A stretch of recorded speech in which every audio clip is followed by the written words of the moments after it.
We'll get him in here next week. But, guys, let's talk about the Thunder. Off to a 6-2 start, obviously a disappointing result Wednesday night as the Raptors come to town. And a good start for the Thunder, but a double-digit loss, first home loss for the Thunder this year. DeMar DeRozan leading the NBA in scoring, has a big night for the Raptors. But, Barry, you have a blog that's actually getting ready to go up here in an hour and a half, saying that in an NBA game turned in the first quarter. That doesn't happen very often, but it sure seemed to. No, for me it did, is when Andre Robertson picked up his second foul, and it was a silly foul in the backcourt or near midcourt. Needless foul. He's got to go out. Kyle Singler starts guarding DeMar DeRozan. The Raptors offense starts producing. DeRozan gets hot. Never got unhot the rest of the game. Just a bad foul. Andre Robertson has a status on this team he's never had before. His defense is invaluable to this team more so than in the past. He can't go making silly fouls. Russell Westbrook, Steven Adams, those guys have got to play. Andre Robertson's got to play.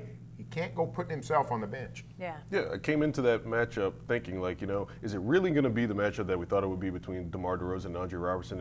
And through the first 4 minutes, it totally was, or the first 4 possessions, rather, because DeRozan had 2 turnovers. Andre Robertson was all over him, forcing him into contested shots and bumbling the ball around. And as Barry said, once he picked up that second silly foul, you got to thinking to yourself, okay, who's going to come in and guard this guy?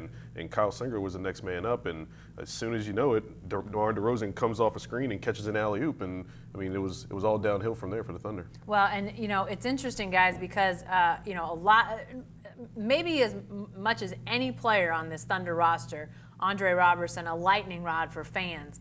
It's sort of like Kendrick Perkins back in the day. No offense. Is it enough to make up for the defense? And Eric, you were in the arena last night, and you could sense that frustration by people about Andre Robertson. But after the second foul, I got to think he's probably guarding different. As Barry said, DeRozan gets going. He's hot.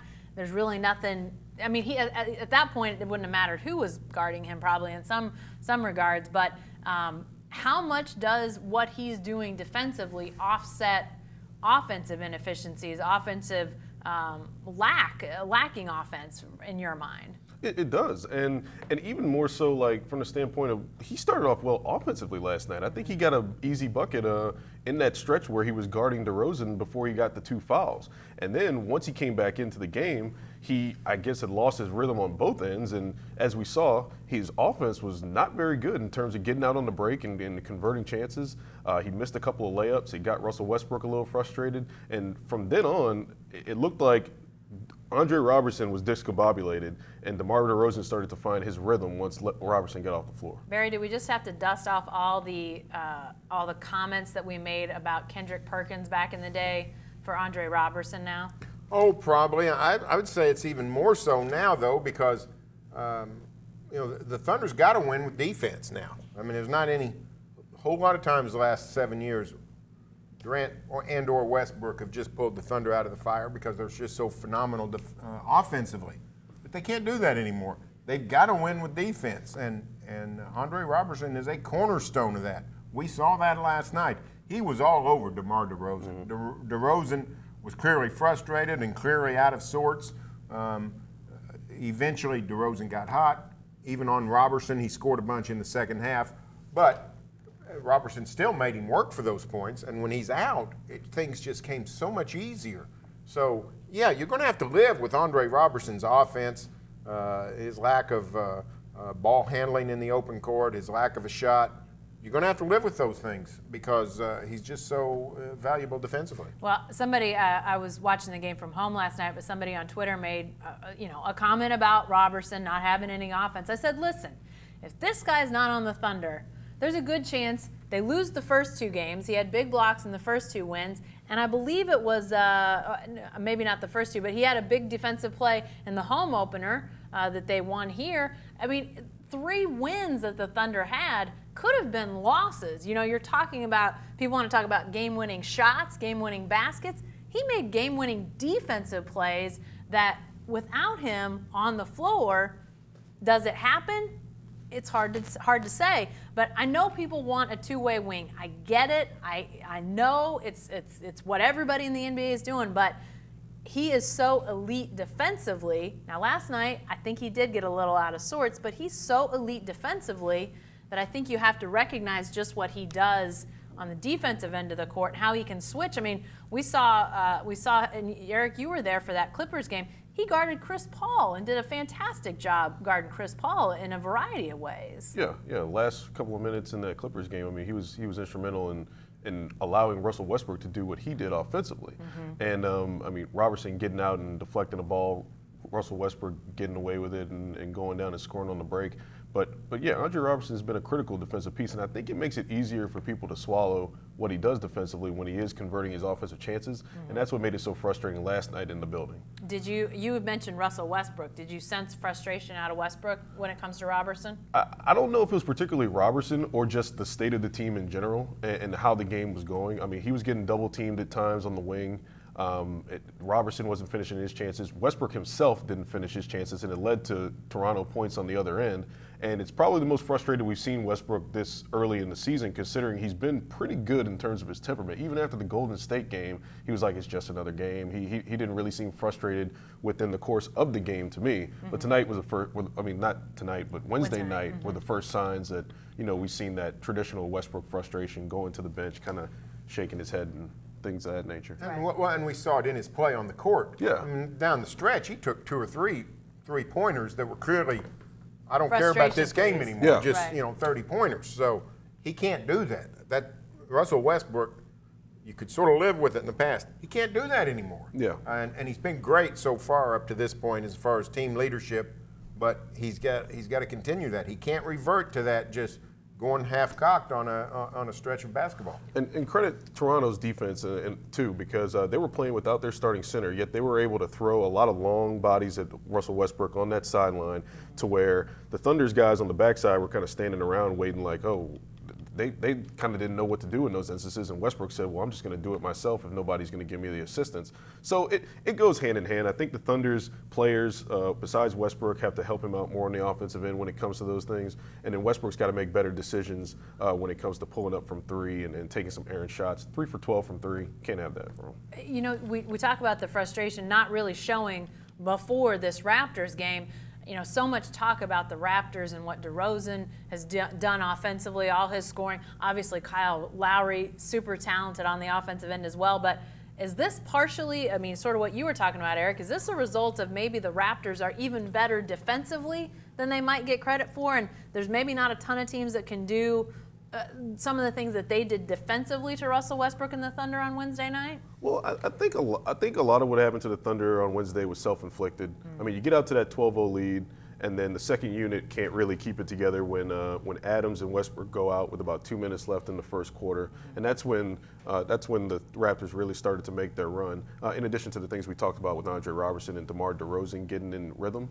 But the Raptors, I think I might have undersold how good they were too, because going into this game, they hadn't really had those marquee wins, but they played a close game against Cleveland, and they lost to Cleveland by about 2 points. So I think I might have undersold the Raptors going into this game too, particularly without their starting center, Jonas Valanciunas, and he was averaging a double-double. Right. So I think it goes a little bit of both. I think I undersold the Raptors myself, and I think the Thunder just didn't play their best game offensively. Well, I think also the Raptors coming off a not great performance at Sacramento, a loss on Monday night. It's one of those it sort of felt a little bit like when Phoenix came to town. They were coming off a really poor performance, and you could sort of see them elevate their game.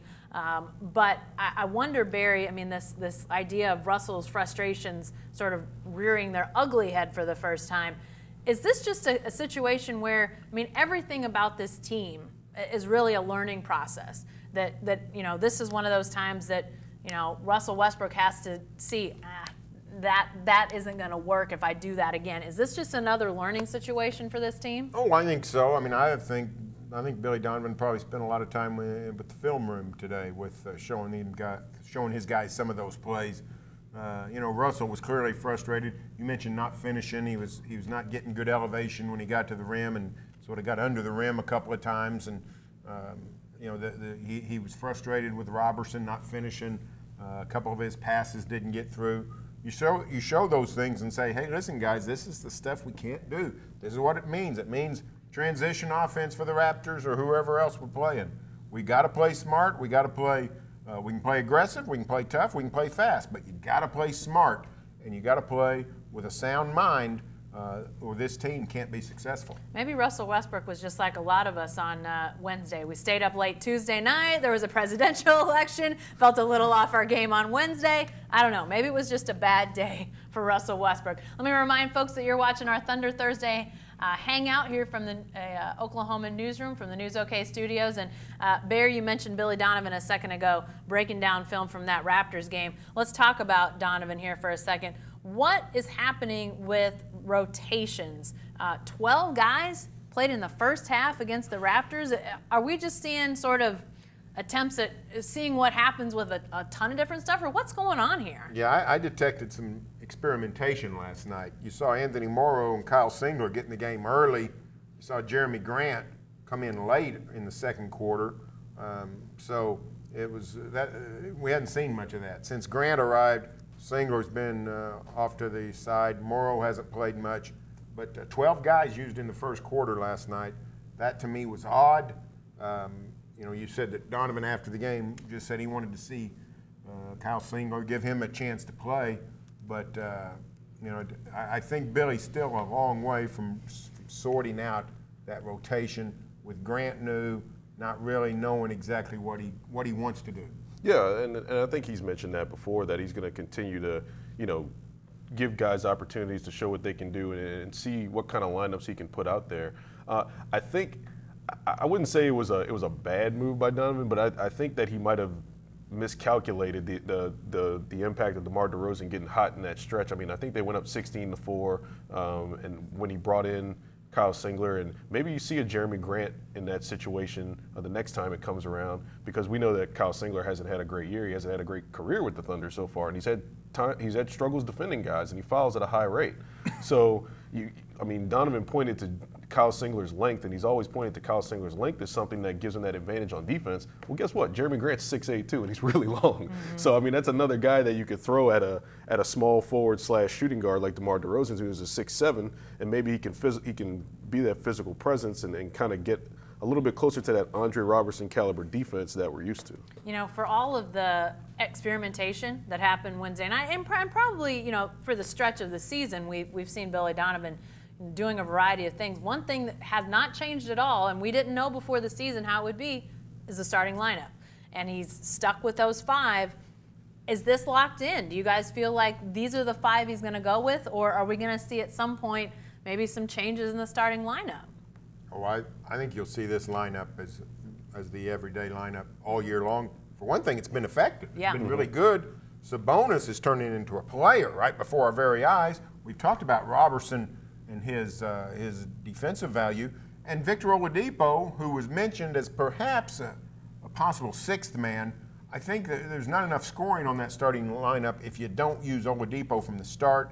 He's been playing really well. We've been able to see what Victor and Russell together can be, and it's fairly promising. So I like the starting lineup and where it's going. I think they gotta work on that bench now. We'll get to the bench in a second, because that is a question. But when you look, Eric, at what Oladipo has done to kind of get going after some early struggles, and when you look at Sabonis really starting to flourish, what do you pinpoint as the reasons why? Are those guys just getting comfortable? Have they found some different ways to try to utilize them to bring that comfort level up? What are you seeing out of those two?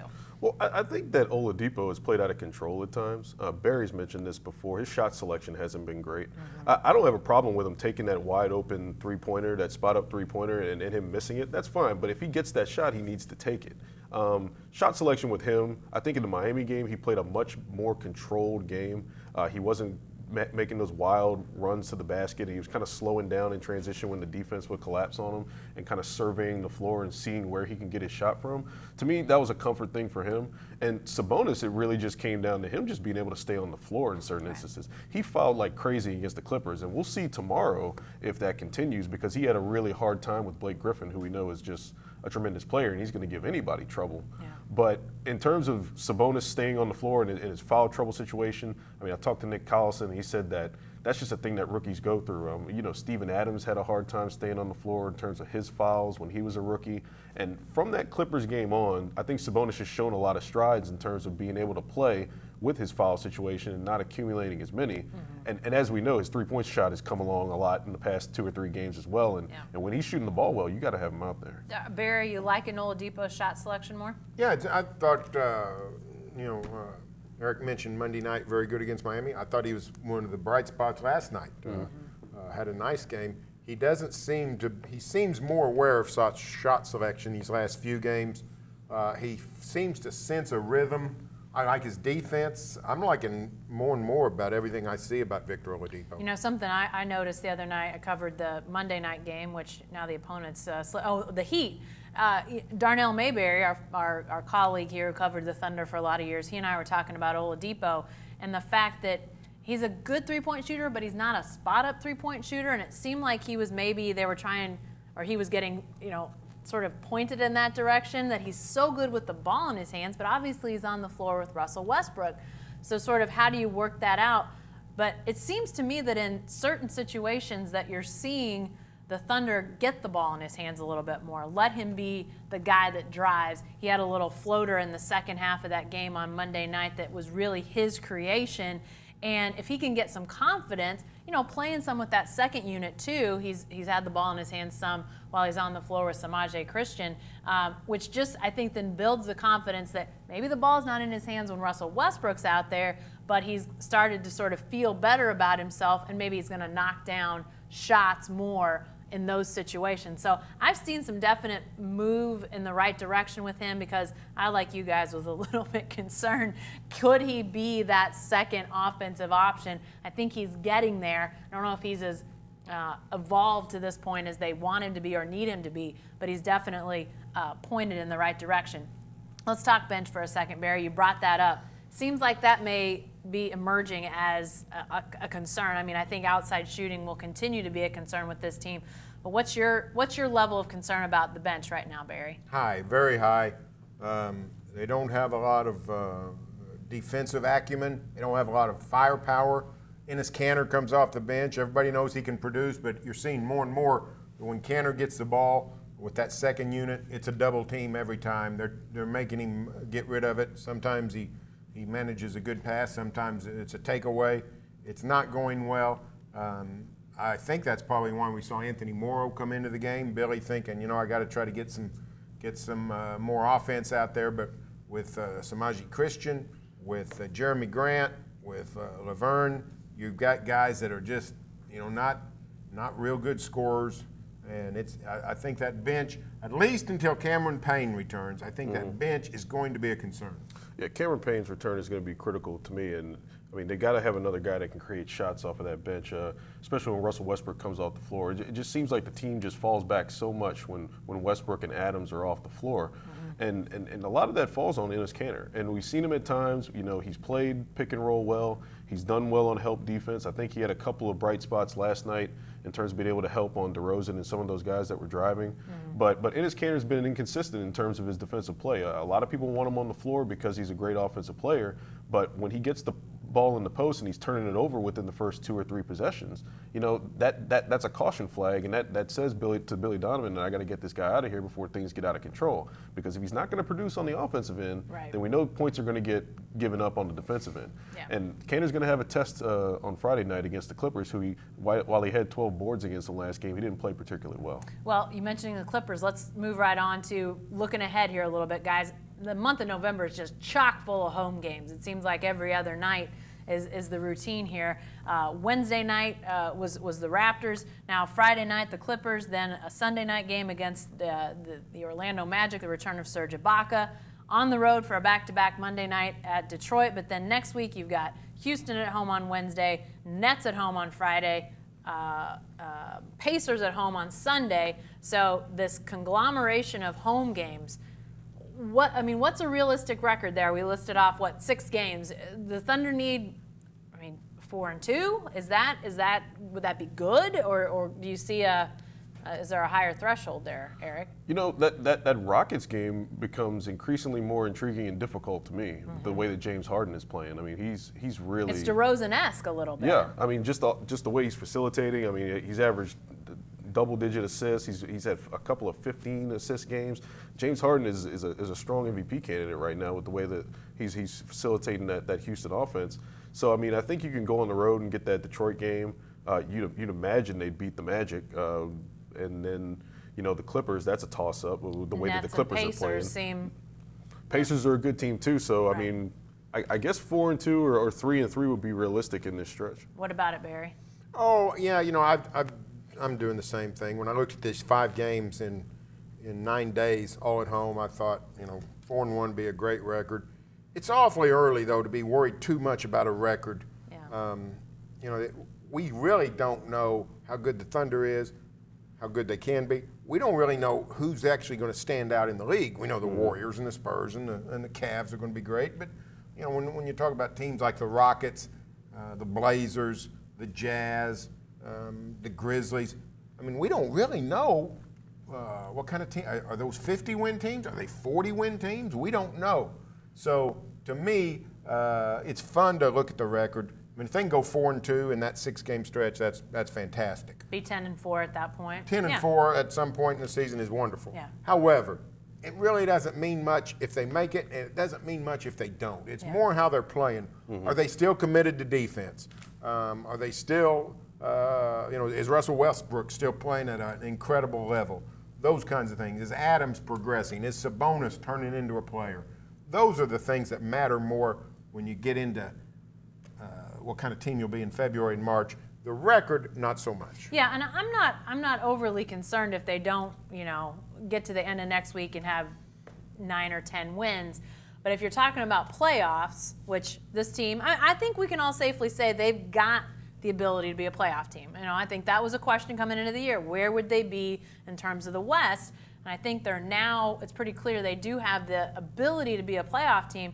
So you want to set yourself up as well as possible. And having all these home games, you just don't want to get to the end of the year and go, man, we had all those home games in November and we weren't where we are now, but man, if we could have won 1 more, 2 more. I mean, you don't want to get to a point where you're thinking that at the end of the year. And not just that they're home games too, and I think that's big considering that they have that January stretch where they're going to be going on the road for a bunch against good teams. But you got home games and road games against teams that are still trying to figure themselves out this month. Right. I mean, the Lakers are a great story right now, but that's a team that the Thunder should sweep in this first month. I mean, they've already beat them once. They're going on the road against them next week. They got Sacramento as well on that road trip. They got Denver. I mean, those are teams that you got to get now to where you can give yourself some equity going into January. Yeah, definitely so. All right, guys. Lots of games coming up, lots more to talk about, but that's it for this Thunder Thursday. Be sure to stay with the best coverage team anywhere at newsok.com and every day in the Oklahoman.